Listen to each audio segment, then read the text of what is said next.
We'll just talk about the experience of fighting in Louisiana. Is it special for you?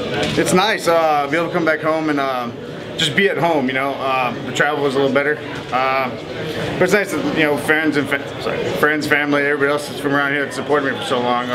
It's nice that they get a chance to come out and see also. You know, and it's good for me to give back to the community here. You know. Does it put anything on you to think like I got to go in and put on a certain kind of fight because I know they're all here for me? Not really. I go in and I fight pretty much the same all the time. I go there and scrap. That's what we're here to do, you know. Now, the fight week's nice to have all these great people around, but once the cage closes, I mean, it's business. We're gonna go to work, you know. You had a couple back-to-back losses. Now you put together a pair of wins. Is there anything you can point to say, man, that's the difference? Here's what turned it around. You know, just kind of made a few life changes and stuff, and just kind of, you know, started focusing a little bit more and stuff. Try not to lose poise when I fight and compete. Changed around training a little bit. You know, for a long time, especially coming from football and stuff, I'm just grinding stuff out. I'm too old now.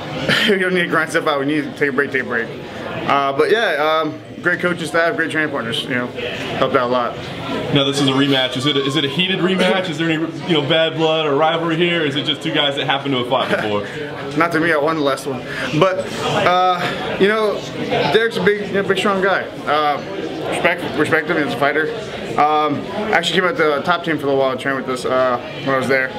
Great guy. Just I think the way the rankings go, the way stuff works, it's just kind of the way it worked out. He was asking for it, so you know, I don't say no to fights. You think you have any kind of mental edge over him because you have that victory? I don't think so. We, you know, it was I think 5 years ago when we fought. I think both of us are different fighters now, and we've grown a lot in the sport and as individuals. So I don't really think that, you know, even the win has much to do with what's going to happen with this fight. We're talking a little bit about coming home. This isn't Baton Rouge, but since you've been here, how often people recognize you? Hey, go LSU! Like, what's that like? It's pretty awesome. You know, Louisiana's a state that's really supportive, and they love the athletes of the sports here.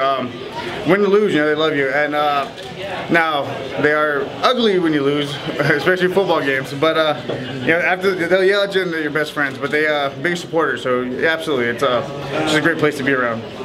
Any former teammates coming out to the fights this weekend? I think Jacob Hesser's going to come out and watch some. T-Bob Abear's going to come out also. I'm sure there's a few others. I mean, I'm in the area, so you know, we haven't kept up all the way. You talk about training the American top team. You also trained at Jackson Wink MMA. Talk a little bit about, you know, just trying out some of the different camps and how the American top team experience has improved you. Every camp has its own, you know, perks.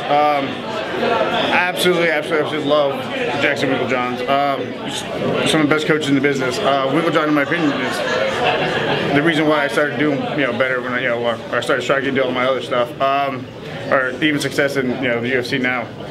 Now, you know, I have Roger Crawl now at the American Top Team, and phenomenal. You know, really does well with us. And then the team as a whole, it's kind of a family environment there, so it's nice, it's fun. If you're not learning every day, then you kind of need to go somewhere else. So. We'll take a look at the heavyweight division and the top 10. It's a lot of the same names over the years. What do you think it takes for you to break into that top 10 and make that next leap to the next tier? Just keep fighting. Yeah. I think they put me in position to have, you know, big fights before, and then like I brought up earlier, I dropped those fights. You know, I came in early and got to fight. I was going to fight Chicago, you know, Congo really early, and late notice replacement for Nogueira, and you know, that was a lackluster fight, but you know. And then I came back and lost to Gonzaga too, so they've given me the opportunity to jump up there. I just, you know, I have dropped the ball, so you know, I have to just keep winning. Well, when Daniel was originally on this card, he talked about how he saw Louisiana as kind of an untapped facility as far as MMA goes. Do you think this event is going to help that, and how much do you know all of these different Louisiana guys going to help grow the sport in the state? The sport in Louisiana, I mean, MMA in Louisiana is going to grow as it is, regardless if we're here or not. And it does. They do really have a really good scene for, you know, MMA here, and even some boxing. I mean, half of us came from, you know, I think this card came from here. And then Alan Joban, he was from here also. A lot of talent here, just kind of like the SEC, they cannibalize on each other, so it's kind of hard to get out of it.